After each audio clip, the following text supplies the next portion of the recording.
오늘 하나님께서 우리에게 주시는 말씀은 요한복음 5장 1절에서 9절 말씀입니다.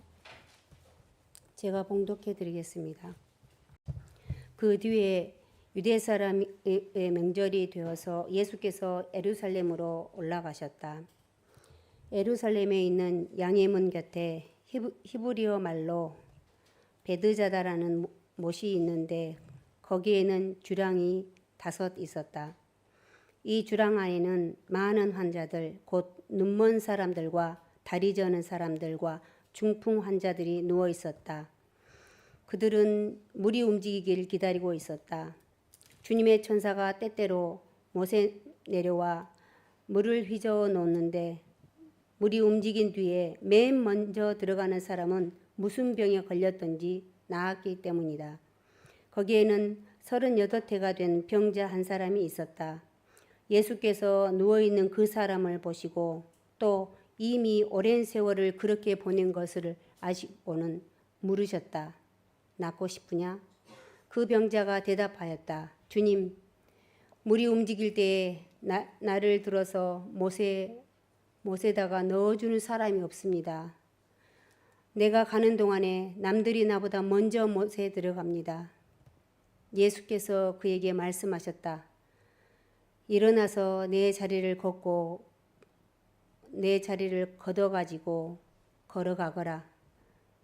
그 사람은 곧 나아서 자리를 걷어가지고 걸어갔다. 그날은 안식일이었다. 김영건 목사님께서 설교해 주시겠습니다. 할렐루야. 우리를 사랑하시는 하나님의 이름을 찬양합니다. 한 주간 동안 잘 지내셨습니까? 지금 환자들이 많은 것 같은데 또 주의 은혜 가운데 빨리 회복되시기를 진심으로 간절히 소망하며 기도합니다. 한 주간 동안 살아오시면서 여러분들 인생 중에 한 주간 중에 가장 중요한 것이 무엇이었습니까? 어떤 것이 가장 중요한 것이었습니까? 한 주간이 아니라 우리 일생 가운데 내가 가장 중요하다고 생각하는 것이 과연 무엇입니까? 과연 그것이 정말 중요한 것일까요? 우리가 정말 중요한 것이 내가 중요하다고 생각한다고 해서 그것이 중요한 것이 되는 것은 아니거든요. 우리 인생 가운데 우리 한 주간을 살아오면서 또 우리 인생 가운데 여러 모양으로 무엇이 가장 중요한 것인가 우리가 생각하면서 살 필요가 있는 것 같습니다.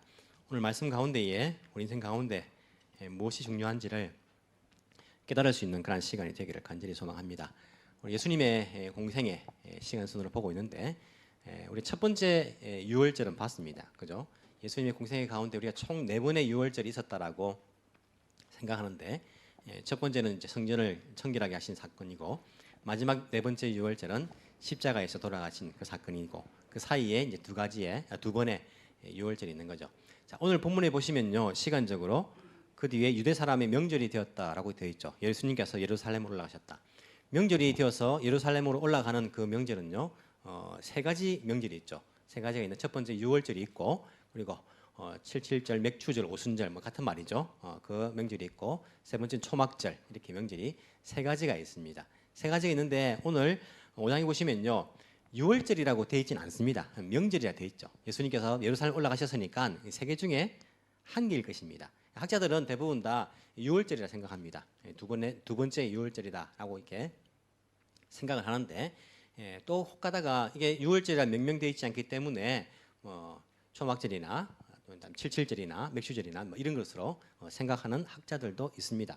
정확하게는 알 수 없지만은 우리가 알 수 있는 것 한 가지는 적어도 이 시점에서 두 번째 유월절이든지 두 번째 유월절이 지나갔든지 그 시점이라는 것은 알 수 있습니다. 어떻게 알 수 있냐면 첫 번째 유월절이 지나면서 예수님께서 예루살렘에 올라가셔가지고 한 어느 정도 있었다고 했죠? 8개월 정도 있었다라고 말씀을 드렸습니다. 왜냐하면 사마리아 여인 돌아오는 길에 만나면서 너희들은 넉 달이 지나야 추수할 때가 올 것이라고 말하지 않았느냐라고 말하는데 이 추수는 보리추수죠. 밀추수, 보리추수 이렇게 말하는데 밀보다는 보리추수가 먼저죠, 그죠? 그래서 이 보리추수 기간이 이제 그 다음 유월절 때 보통 이제 보리추수 기간이거든요. 자, 6월절에 올라가셔가지고 8개월이 지났다.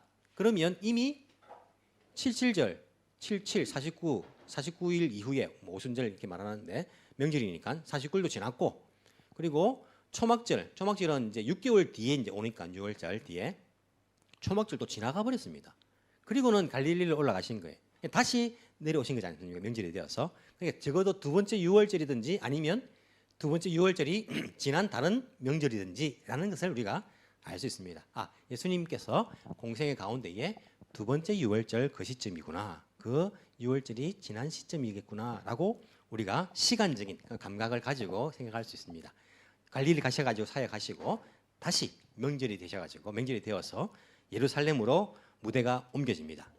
예루살렘인데 예루살렘이 어디입니까? 특정한 장소가 있습니다. 어디라고 되어 있죠? 양의 문 곁에 히브리 말로 베드자다, 밑에 이제 다른 고대 사본들에는 베데스다 같은 이제 말입니다. 라는 못이 있는데 거기에 주랑이 5 있었다. 자, 베드자다, 베데스다라는 그런 연못에서 일어난 이야기입니다. 그래서 이 연못은 어디 있었다고요? 양문 옆에 있었다는 거예요. 자, 예루살렘 가시면요, 예루살렘 성 아닙니까? 일단 성벽이 있고, 성벽을 드나들려면요 문이 딱 하나만 있는 것이 아니라 문이 여러 개가 있어요. 성이 크니까 문이 여러 개 있어야겠죠. 우리 한양에도 옛날에 문이 여러 개 있었지 않습니까? 남대문도 있고, 남대문은 어디에 있습니까? 남쪽에 잘 아시네 여러분들.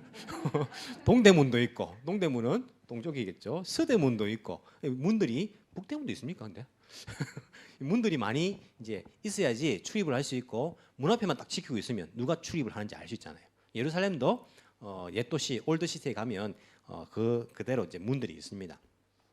양의 문, 양문이라는 것은 어떤 문일까요? 사람은 드나들지 못하고 양만 드나듭니까? 신분증 보자, 양이면 드나들고. 그게 아니라 학자들은요, 성전에 제물로 바치는 양이 통과하는 문, 이렇게 이제 이야기하는 학자도 있고, 어떤 사람은 양시장, 양을 파는 시장이 양의 문 근처에 있어서 양들이 들락날락 했을 것이다라고 이야기합니다. 뭐 두 가지 다 맞죠, 그죠? 양시장도 있었고 그 양이 또 성전으로 갔겠죠. 그러니까 주로 양에 대한 그런 관련된 문이 양의 문입니다. 우리가 아는 또 다른 문도 있습니다. 사도행전 보시면 베드로와 요한이 다리를 움직이지 못하는 사람을 만나는데 거기가 성전 미문이라 되어 있죠. 미문, 아름다운 문이라 되어 있습니다. 예, 미문이란 아름다운 문이라는 문도 있고, 어문도 있습니다. 어문은 뭘까요? 물고기 어자죠, 그죠? 물고기 문이에요. 거기에는 생선시장이 열렸겠죠. 그래서 이제 어문을 했겠죠. 분문도 있습니다. 분문은 뭡니까?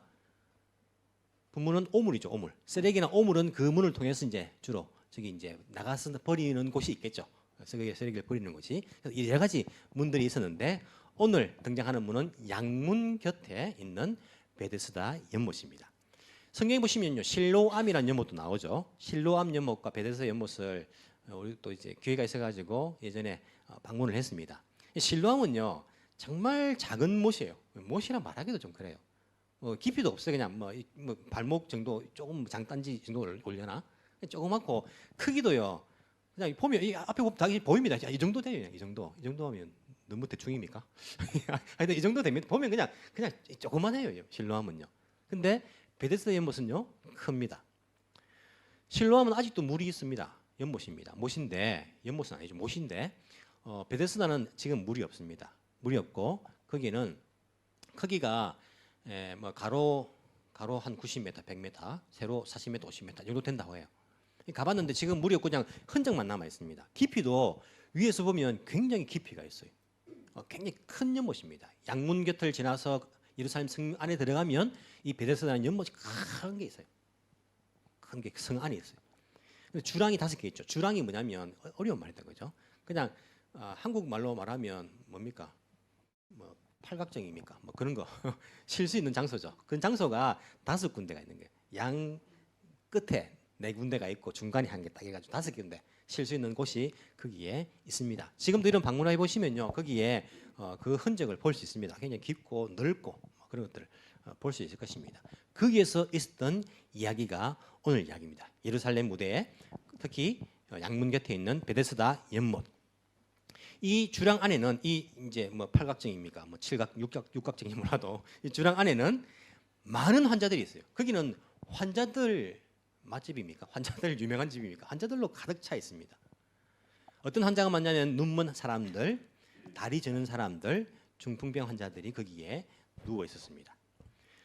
그들은 물이 움직이기를 기다리고 있었어요. 오늘 일본어 성경 보니까 일본어 성경은 사절이 없습니다.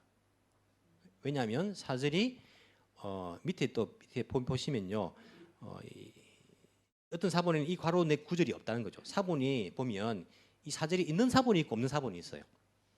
사절이 어떤 이야기에 놓으면 주님의 천사가 못에 내려와 물을 휘저어 놓는데 물이 움직인 뒤에 맨 처음 들어간 사람은 무슨 병에 걸렸든지 나았기 때문이다. 참 우리의 믿음을 흔드는 그런 이제 구절이죠. 천사가 와서 물을 막 휘저었는데 거기 제일 처음 들어간 사람은 낫는다는 무슨 전설의 고향 같은 이야기가 이렇게 성경에 적혀 있으니까 이걸 일본어 성경에는 이제 안 기록된 사본도 있으니까 이제 뺐더라고요. 뺐는데 어떤는 정확하게 모르겠습니다. 하나님 능력이 우리가 뭐 이렇게 무한하시니까 이런 일이 실제 있었을 수도 있고 사람들의 소원이었을 수도 있고. 근데 거기에는 이제 연못이 어떤 연못이냐 하면 가늘천이라 말하죠. 밑에서 솟구쳐 오르는 온천 같은 겁니까? 그런 이제 연못이기 때문에 특히 철분이 많이 함유되어 있어 가지고 거기에 들어가면 병이 낫는 가능성이 있다라는 이야기는 이제 적혀 있더라고요. 이제 우리가 이성으로 이해 안 되니까 뭐 또 이런 이제 과학적인 그런 조사를 해가지고 기록을 했겠죠. 하지만 어쨌든 이 소문을 믿고 거기에 병이 낫기 위해서 수많은 병자들이 있었다는 사실입니다. 특히 거기에는 어떤 사람이 나옵니까? 특정한 인물이 이제 나옵니다. 38해 38년 동안 병자가 된 사람이 있었습니다. 예수께서 누워 있는 그 사람을 보시고, 자, 이 사람이 38년 동안 병자였습니다. 어떤 병일까요? 암이나 이런 병은 아닐 겁니다. 그죠? 암 걸렸는데 38년 동안 삽니까? 살 수도 있겠지만 나으면 수술해가 나으면. 하지만 암 환자들은 38년 동안 이렇게 누워 있으면서 계속 아파하면서 38년 동안 지내는 분들 잘 없잖아요. 그런 병은 아닐 것이고, 자기 힘으로 움직이지 못하니까 무슨 병일까요? 중풍병이 아닐까라는 생각하죠. 그래서 세분역에는 제목을 중풍병자를 고치시다 이렇게 이제 달아놨어요. 중풍병이 아닐 수도 있습니다. 왜 그러냐면 자기 몸을 못 움직이는 중풍병자가 38년 동안이나 살 수 있을까라는 의문도 들고, 이때 평균 수명이 남자들 평균 수명이 40세라고 말하는데 뭐 물론 뭐 60세 넘은 사람도 있겠지만은 38년 전에 중풍병이 걸렸다? 그럼 도대체 그렇게 어릴 때에 혹시 뭐 나이가 몇 살인지 모르지만은 중풍병에 걸렸을 가능성이 있는가? 이런 생각도 들기 때문에 정확한 병명은 알 수 없습니다. 하지만 추측하건대 이 사람은 앞에 나와 있는 눈 먼 사람들, 다리 저는 사람들, 중풍병자들이 누워 있었다라고 하는데 이 다리를 못 쓰는 사람이 아닐까라는 생각이 들기도 해요. 다리를 못 쓰는 것은 어릴 때도 다리를 못 쓰기도 하지 않습니까? 그래서 38년 동안이나 자력으로는 이렇게 잘 움직일 수 없는 그런 환자가 아닐까라는 생각을 해보게 됩니다. 그에게 예수님께서 주목하시고 찾아옵니다. 누워 있는 것을 보시고 또 이미 오랜 세월을 그렇게 보내신 것을 아시고는 어떻게 합니까? 예수님은 다 아십니다. 보시면 아십니다. 그러니까 전능자시고 전능자시 아닙니까? 다 아십니다. 주님은요, 이 사람이 38년 동안 고통받았던 그 사실을 알고 계십니다. 때로는 우리가 그렇게 말합니다. 주님, 내가 이렇게 아파하고 힘들어하는데 왜 주님은 대답이 없습니까? 왜 모른 척 하십니까? 정말 나를 아십니까? 내 아픔을 아십니까? 우리가 그런 의심이 들기도 하잖아요. 다윗도 시편에 보시면요, 그런 말 나오거든요. 주님, 나를 잊으셨습니까? 왜 대답을 안 하십니까? 내 고통, 내 신음, 내 눈물이, 나의 신음이 밤마다 막 이런 이제 부르짖음이 있지 않습니까? 하지만 주님은 우리의 모든 것을 아십니다. 우리의 조그마한 신음도 아시고요. 우리가 얼마나 아파하는지도 아시고 무엇 때문에 고민하지도 아시고 나보다 나를 더 잘 아시는 분이 우리 주님이십니다. 주님은 그것을 아시고요. 그 사람에게 묻습니다. 낫고 싶으니? 라고 묻습니다. 당연히 낫고 싶지 않을까요? 아니요 라고 대답할 사람이 있을까요? 어쨌든 예수님께서는 낫고 싶으냐라고 그에게 묻습니다. 병자가 대답합니다. 뭐라고 대답합니까? 예, 낫고 싶습니다. 아니요, 괜찮습니다가 아니라 물이 움직일 때 물이 움직일 이 주님이라 말하는데 이 사람이 예수님을 구세주로 고백한 것은 아닙니다. 그렇죠? 왜냐하면 뒤에 이름 나중에 이제 다 읽었는데 읽어보시면 이 사람은 자기가 낫고 난 이후에도 자기를 고쳐준 사람이 누군지도 모릅니다. 예수님은 몰라요. 모르기 때문에 예수님을 구세주로 주님이라 부르는 건 아닙니다. 그냥 마스터 정도겠죠. 마스터. 이 정도 호칭입니다. 호칭. 주님, 물이 움직일 때에 나를 들어서 못에다가 넣어주는 사람이 없습니다. 내가 가는 동안에 남들이 나보다 먼저 못에 들어갑니다. 이 사람의 삶이 어떤 삶인지를 조금 이 말로 추측이 가능해요. 이 사람은 평소에 어떤 이제 습관을 가지고 있었냐면 모든 책임이 자기에게 있는 것이 아니라 다른 사람에게 있다는 거예요. 다른 사람에게. 내가 못 낳고 있는 것은, 고침 받지 못하고 있는 것은 나를 넣어줄 이 정 있는 인간이 한 명도 없어서 그렇다는 거예요. 내 주위에. 저 무정한 인간들, 무정한 세상 때문이라는 거예요. 그래서 나중에 낳고 난 이후에도 안식일 때문에 자기가 굉장히 곤란을 당할 때에 예수님을 만나가 어떻게 합니까? 야, 나를 고칠 분이 예수님이다라고 하는 것이 아니고 나보고 안식일을 어기라고 이렇게 명령한 사람은 바로 예수입니다라고 그렇게 유대 사람에게 말하고 있는 거예요. 자기 책임이 아니라는 거예요. 자기 책임이. 주로 이 사람의 삶은요, 남에게 책임을 전가하는 그러한 아담과 하와의 후손 같은 우리와 같은 그러한 인간이 아닌가라는 생각들을 해보게 됩니다. 그냥 예, 낳고 싶습니다라고 말해도 되는데 아무도 나를 이렇게 해주지 않아가지고 다른 사람들이 이제 막 세뇌를 하는 거죠. 그래가 내가 지금 이렇게 되고 있습니다. 당신은 나를 좀 넣어주시겠습니까? 라는 말일지도 모르겠습니다. 그때 예수님께서 그에게 말씀하십니다. 일어나서 내 자리를 걷어가지고 걸어가거라. 그러자 그 사람은 곧 나와서 자리를 걷어가지고 걸어갑니다. 이 사람이 믿음이 없었습니다. 있었습니까? 없었습니다. 아까 말씀드렸지만은요, 자기를 고쳐준 사람이 누군지도 아직 모릅니다. 예수님이 자기를 고쳐줬다. 예수님이 어떤 분인지도 몰라요. 모르는데 이렇게 낫는 거예요. 믿음이 없어도 이런 기적이 일어날 수 있습니까? 없습니까? 있습니다. 믿음이 없어도요, 여러분, 우리가 고침받는 기적이요, 우리의 믿음 때문에 일어나는 겁니다. 우리 믿음에 힘이 있는 것입니까? 우리 믿음에 힘이 있는 것이 아닙니다. 우리가 구원받는 것이 믿음으로 구원받는다지 않습니까? 근데 그 믿음에 힘이 있는 건 구원받는 힘이 있는 겁니까? 야, 믿음에 내 죄가 용서받는 힘이 있는 겁니까? 아닙니다. 어디에 있습니까? 주의 능력이 있는 것이고 주의 은혜에 있는 것입니다. 우리 주님께서 치료의 능력이 있기 때문에 그 힘으로 인해서 고쳐주시는 것이고, 우리 주님께서 은혜로 우리에게 예수님을 십자가에 못 박게 죽이셨기 때문에 그 은혜로, 그 능력으로, 그 보혈로 우리가 구원받는 것이지, 우리의 믿음이 힘이 있는 것은 아닙니다. 믿음은 우리가 반응을 하는 것이죠. 우리가 구원받는 것은 믿음으로 반응을 해야 구원받는 것이지만은, 기적은 믿음이 없어도 일어나기도 합니다. 여러분, 우리 주위에서 보면요, 믿음이 없어도 기적이 일어나기도 합니다. 하지만 그 기적이 믿음으로 연결되지 못하면요, 아무 의미가 없는 것을 알 수 있죠. 그 날은 안식일이었다라고 이야기를 합니다. 큰일 났습니다. 이 날이 안식일이었습니다. 10절, 그래서 유대 사람들은 병이 난 사람에게 말합니다. 오늘은 안식일이니 자리를 들고 가는 것은 옳지 않소. 유대 사람들이라 말하는데 이 사람이 나중에 유대 사람들에게 가서 나를 그렇게 한 사람이 예수다라고 그렇게 고발하거든요. 이야기하거든요. 그렇게 볼 때에 단순한 유대 사람들이 아니라 누구라고 짐작할 수 있습니까? 종교 지도자들. 이 당시에는 이제 종교 경찰이죠. 어찌 보면요. 종교 지도자들이라는 것을 우리가 추측할 수 있습니다. 이 사람들이 오늘은 안식일이니 자리를 들고 가는 것은 옳지 않다라고 말합니다. 너가 낳은 것, 이게 중요한 게 아니라 너가 안식일을 범한 것이 중요하다라고 말하는 거예요. 여러분, 안식일에 자리를 들고 가는 것은요, 이것은 법을 어긴 것입니다. 야, 뭐 안식일에 그것 좀 하면 어떻나? 뭐라고 병이 나왔는데 생각할 수 있는데, 우리 감각으로서는 그렇지 않습니까? 우리 일본 법에 안식일 날 뭐 물건 들고 가면 안 된다는 법이 없으니까 우리는 쉽게 생각하는데, 지난주도 말씀드렸지만요, 유대인들에게는 안 그렇습니다. 유대인들은 이게 법이라니까요. 자기들 법이라니까요. 안 지키면 안 되는 법이라니까요. 안식일에 물건을 들고 옮기는 일을 해서는 안 된다니까요. 이것은요, 그냥 안 되는 게 아니고 심각한 범죄 상황이에요. 심각한. 왜냐하면 유대인들은 안식일을 목숨 걸고 지키는 사람들이기 때문에.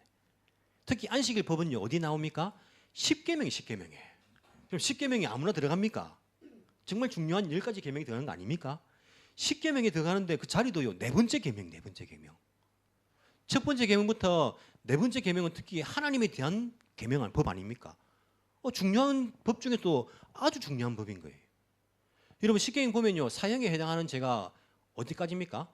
1, 2, 3번 마찬가지 사형에 해당하는 것이고, 4번 안식일 법 어기면 사형이 아닙니까? 사형인 거예요. 사형. 구약법이 나오지 않습니까? 안식일 날 산에 나무하러 갔다가 돌에 맞아 죽는 거예요. 사형 당하는 겁니다. 5. 부모를 공경하라. 사형입니까? 아닙니까? 구약 성경 보시면 이 사형이에요. 사형. 6. 살인하지 마. 살인하면요, 사형. 구약법이 살인. 7. 간음하지 말라. 구약 성경 보면 살인입니다. 8. 도둑질하지 말라. 이때부터는요, 이 사형은 아니에요. 도둑질은. 법을 보시면 구약 법을 유대인들의 법을 보시면 하지만 7계명까지는 사형에 해당하는 법이에요. 근데 이 중에서도 간음하지 말라는 좀 예외는 있습니다. 이러면서 구약 성경을 읽어 보시면 지금 우리가 레위기 큐티를 나눠드리고 있는데 그 보시면요 예외 규정이 몇 가지 있어요. 살 수 있는 방법이 살 수 있는 그런 것에 해당하는 것이 살인하지 말라도 사형을 면할 수 있는 경우들이 있습니다. 실수로 사람을 죽여서 그죠 도피성에 도망갔을 때 살 수 있는 방법들이 있어요. 내 부모를 공경하라 이거도요. 자식들이 부모를 공경하지 않는다 해가지고 부모가 어제 우리 자식이 나를 공경하지 않았습니다. 고발할 부모들이 많지는 않았을 거예요.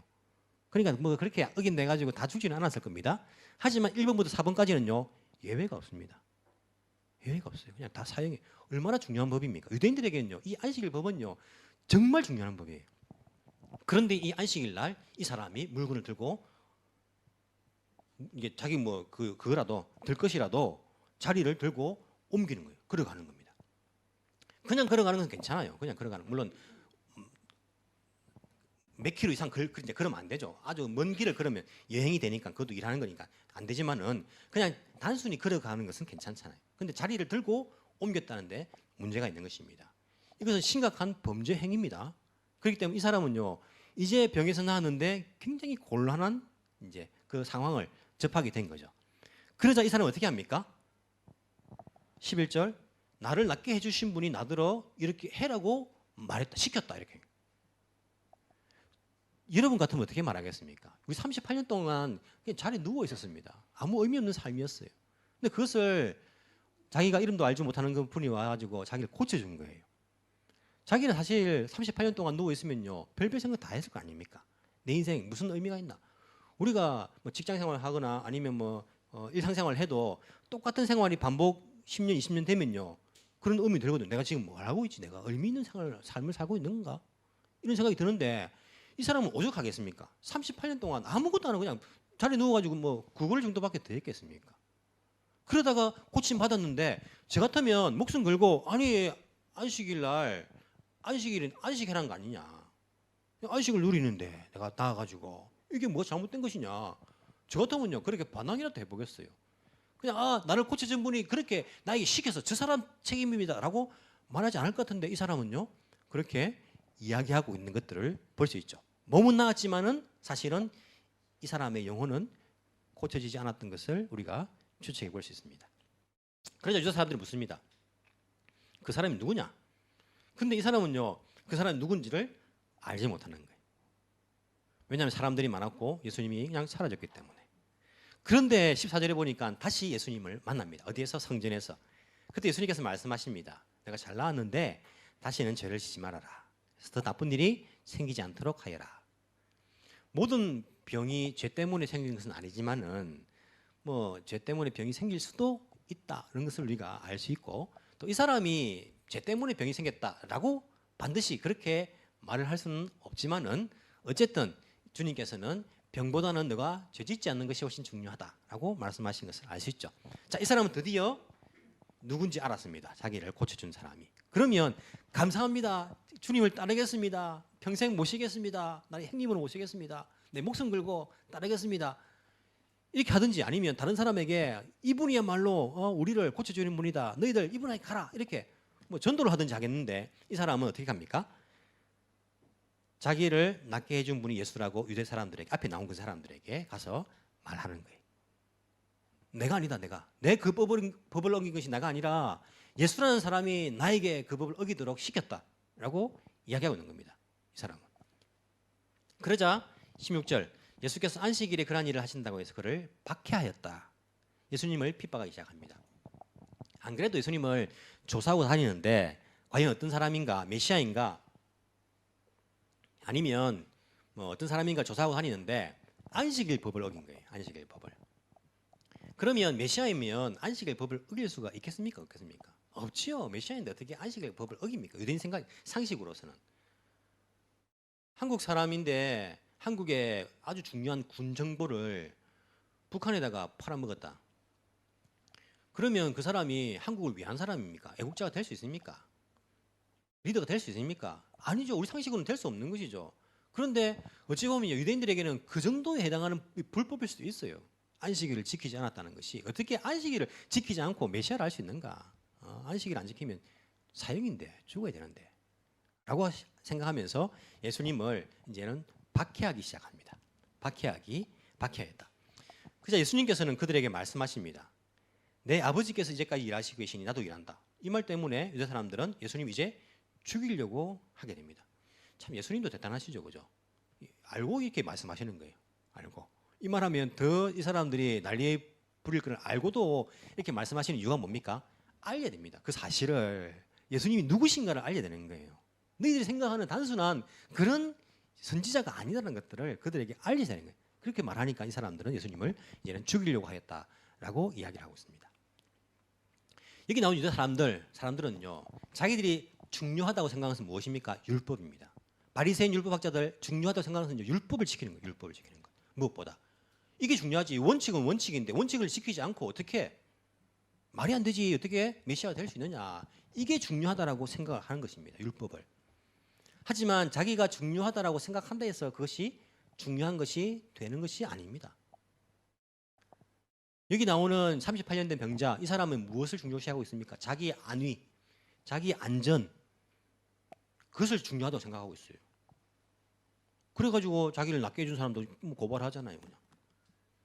자기가 중요하다고 생각한다고 해서 그것이 중요한 것이 되는 것이 아닙니다. 무엇이 중요합니까? 무엇이? 여러분, 안식일 법을 지키는데 무엇이 중요한 것입니까? 그 법을 주신 하나님 아버지의 뜻이 중요한 거예요. 하나님 왜 안식일 법을 주셨나? 그 아버지의 뜻이 중요한 겁니다. 그 법을 주신 분의 그 뜻이 중요하다니까요. 적어도 안식일 법을 왜 하나님께서 주셨을까를 생각한다면, 그 뜻을 생각한다면 안식일에 병으로부터 노임받고 안식을 누리게 된 이 사람을 볼 때에 같이 축하해 줬을 거예요. 같이 기뻐했을 것입니다. 아버지의 뜻이 이루어졌다는 거예요. 베데스다, 여러분, 벳 하면 집 아닙니까? 그죠? 벳 하면 집이죠. 벳엘 하면 엘은 하나님이니까 벳엘은 하나님의 집이고, 벳데스다 하면 벳헤스다, 헤세데, 헤세드면 헤세드, 히브리 말로 헤세드는 자비 아닙니까? 자비의 집, 자비의 집. 베데스다 연못은요, 자비의 연못이 자비의 집. 그 자비의 연못에 자비가 없는, 자비 은혜를 못 누리는 사람들이 거기 모여 있는데 거기에 예수 그리스도의 자비가 주어진 것, 이게 하나님의 뜻 아닙니까? 거기에 안식이 주어진 것, 하나님의 뜻이 이루어진 거 아닙니까? 하나님의 뜻이 중요한데 그 뜻을 알았다면 이 사람들이 과연 안식일 법을 어겼다 해가지고 이렇게 비난하고 저주하고 예수님을 핍박하고 죽이려고 했겠는가? 자기가 중요하다는 그것에 사로잡혀가지고 정말 중요한 것을 놓치고 있는 거예요. 38년 된 병자, 나았으면요, 하나님의 뜻을 생각하지. 왜 내가 병에 걸렸을까? 왜 내가 이렇게 나을 수 있었을까? 아버지 뜻을 생각한다면 이 기적을 통하여서 예수를 진정한 구세주로 영접하고 고백하고 그분을 따르는 것, 이게 하나님의 뜻 아닙니까? 하지만 그는 그것보다 자기가 중요하다 생각하는 것, 내 안전이, 야, 어떻게 내가 나왔는데 다시 안식일 법 때문에 내가 잡혀가거나 죽을 수 없지. 자기의 안위와 안전, 아무리 기적이 일어나도요, 사실은 그에게 아무 유익이 없는 것입니다. 내가 중요하다고 생각한다 해서 그것이 중요한 것이 되는 것이 아닙니다. 아버지의 뜻이 무엇인가, 하나님의 뜻이 무엇인가, 그분이 중요하다고 생각하는 것이, 그것이야말로 중요하다. 우리가 그것을 알아야 합니다. 몇 년 전에 일본에 스모 경기 하는데 스모 경기장에서 시장이 인사말 하다가 쓰러진 적이 있었습니다. 그 도효라죠. 그 스모 경기장 안에 그 흙밭 위에를 거기 올라가서 교토에서 막 그때 막 경기였을 건데 시장이 쓰러졌어요. 어떤 일이 있었습니까? 관객 가운데에 간호사가 있어가지고 거기 도요 위에 올라와서 응급처치를 합니다. 심장 마사지를 합니다. 그때 아나운서의 방송이 나오는데 뭐라 나옵니까? 토요가라 거기 경기장에서 여성은 내려가 주세요. 그 여성 못 올라가거든요. 스모 경기장 거기에 경기장 안에 위에는 여자는 못 올라가요. 여성은 내려가 주십시오. 자꾸 반복적으로 방송을 했습니다. 이게 뉴스에 제법 나왔어요. 나와가지고 이게 정당한가 정당하지 않은가, 이런 그 원칙을 지키는 게 중요한 것입니까? 아니면 원칙을 깨도 괜찮은 겁니까? 그래서 결국에는 스모 협회에서 사과했습니다. 원칙이 있지만은 원칙보다 더 중요한 것이 있는 거예요. 더 중요한 것이 사람 목숨 아닙니까? 그리고 그게 사실은요, 여자는 거기에 올라가지 못한다는 것은요, 일본의 헌법이 있는데 남자 여자를 평등하다고 생각하는 그 헌법을 사실은 어기는 거예요. 법의 정신을 어찌 보면 법의 정신을 어기는 거예요. 뜻을 생각해 보면 이게 당연히 그 원칙은 어겨도 괜찮지. 왜? 목숨이 더 중요한 것이 있으니까. 이게 모든 사람이 생각하는 거 아닙니까? 하지만 안 그런 사람이 있다니까요. 그 서문 경기에 그 협회에 빠져가지고 이것은 무조건 지켜질 원칙인데 이런 사람 없겠습니까? 있습니다. 자기가 중요하다고 생각해가지고 그것이 중요한 것이 되는 것이 아니라니까요. 아버지가 아들한테 너 절대 거짓말하지 마. 거짓말은 어떤 이유 내가 용서 못해. 거짓말만큼 하지 마. 가르칩니다. 만약에 뭐 한국 전쟁 때 만약에 예를 들어서 공산당이 막 들어왔어요. 들어와가지고 국군을 갖다가 막 집에 숨겨놨습니다. 너희 집에 국군 있지 하니까 아버지가 없는데요 하는 거예요. 아들이 나와가지고 아버지 거짓말 하지 말았잖아요. 우리 집에 있어요. 아버지 거짓말 하지 말고 왜 거짓말 합니까? 이게 말이 맞습니까? 아버지 뜻이 무엇인지를 모르는 거예요. 그냥 원칙만 지키는 거 아닙니까? 아버지 뜻은 너가 불의하게 살지 말라는 거예요. 그냥. 이런 경우에는 이 사람을 구해줘야 되는데 그게 왜 이 원칙을 갖다 대는 거예요? 아버지 뜻을 모르면요, 이 유대인처럼 이런 일을 벌인다니까요. 사람을 죽이고 정죄하고 비판하고 괴롭히고 이런 일들을 한다니까요. 중요한 것은 무엇인가? 안식일 법을 지킨 것이 아니라 그 안식일을 주신 하나님의 그 뜻을 아는 거예요. 안식을 왜 주셨는가? 너희들에게 안식 주시기를 원하시는 그 하나님 그 얼굴빛으로 너희들에게 평강 주시기를 원하시는 그 하나님, 그 아버지의 뜻을 아는 거 아닙니까? 자비의 집인데 자비가 없습니다. 안식일인데 안식이 없는 것입니다. 우리 인생 가운데 마찬가지입니다. 무엇이 중요합니까? 돈이 중요합니까? 학업이 중요합니까? 직장이 중요합니까? 가족이 중요합니까? 아버지의 뜻이 중요합니다. 하나님께서 나를 왜 이 가족 가운데 태어나게 하셨는가? 왜 나는 이 가족 구성원이 되게 하셨는가? 아버지 뜻이 무엇인가를 우리가 물어봐야 됩니다. 나는 왜 여기서 일하고 있는가? 아버지 뜻이 중요하다니까요. 나는 왜 여기서 학교 공부를 하고 있는가? 이런 학교에서 뭐가 제일 중요합니까? 요즘은 세상이 잘못돼가지고 학교에 뭐가 제일 중요한지가요. 뭐 다 사라져 버렸어요. 공부가 제일 중요합니까? 친구들 노는 게 제일 중요합니까? 학교는 과연 무엇이 제일 중요한가? 교회에서는 무엇이 중요합니까? 교회는 뭐가 제일 중요합니까? 목사는 뭐가 제일 중요합니까? 저도 한 주간 동안 방생했습니다.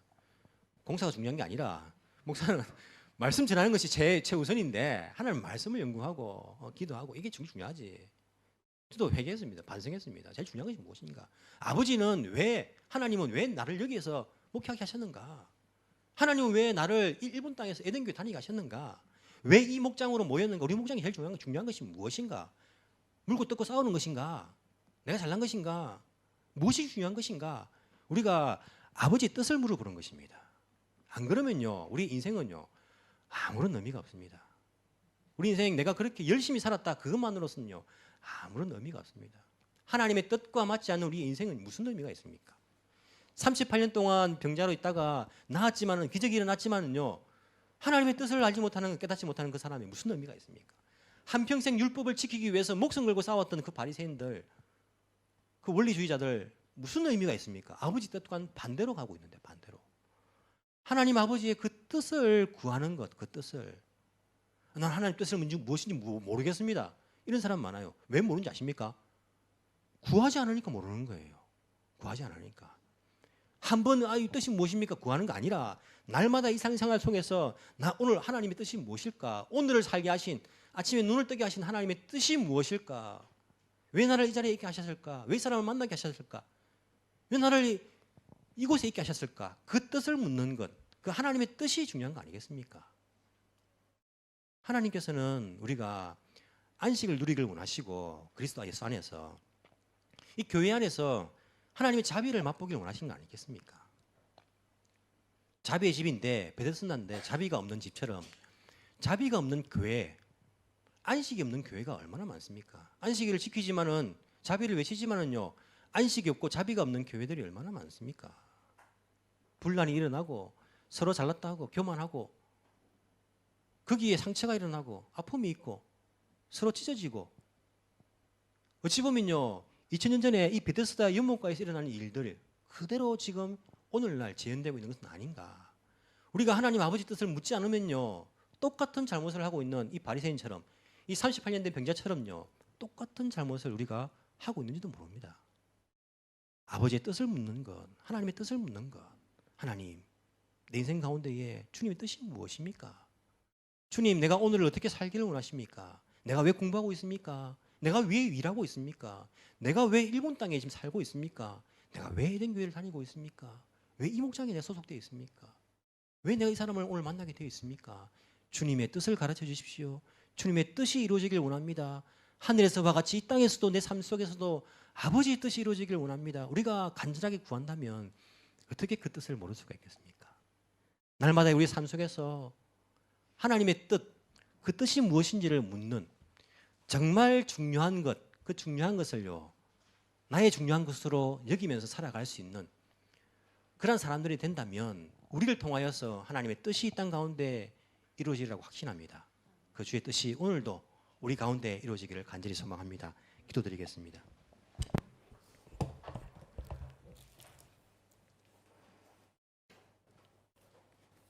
사랑이 많으신 하나님 아버지 감사합니다. 참 부족한 저희들인데, 허물 많고 죄악 많은 저희들인데 우리 하나님께서는 저희들을 사랑하시사 인내하시니 감사합니다. 우리를 위해 그냥 참으신 것이 아니라 우리를 살려주시기 위해서 이 땅에 구원의 길이신 예수 그리스도를 사람으로 보내주시고 우리의 모든 죄를 대신하여 십자가에 지고 죽게 하신 것, 주님 웬 은혜입니까? 웬 사랑입니까? 진심으로 다시 한번 감사를 드립니다. 왜 나에게 이 생명을 주셨는가? 나의 육체의 생명을 주실 뿐 아니라 나의 영원한 생명을 주신 그 하나님의 뜻을 구하며 하나님의 뜻을 이루기 위해서 우리의 인생을 살아갈 수 있도록 주의 성령께서 인도하여 주옵소서. 한 주간 우리가 살아갈 때에 주님의 뜻을 구하며 살 수 있는 우리의 삶이 되기를 원합니다. 주님, 정말 중요한 것을 잊고 살아가는 사람들 속에서 우리는 정말 중요한 것을 깨닫고 정말 중요한 것을 중요한 것으로 여기며 살아갈 수 있는 우리들의 인생이 될 수 있도록 주께서 인도하여 주옵소서. 예수님 안에 있는 그 구원을, 예수님 안에 있는 참 안식을, 예수님 안에 있는 그 참된 자비와 은혜를 우리가 맛보며 또한 다른 사람들에게도 나눠주며 살아갈 수 있는 그러한 하나님의 뜻을 이루는 우리 교회, 우리 성도들 되게 주께서 복의 복을 더하여 주옵소서. 감사드리며 살아계신 예수님 이름으로 기도합나이다. 아멘.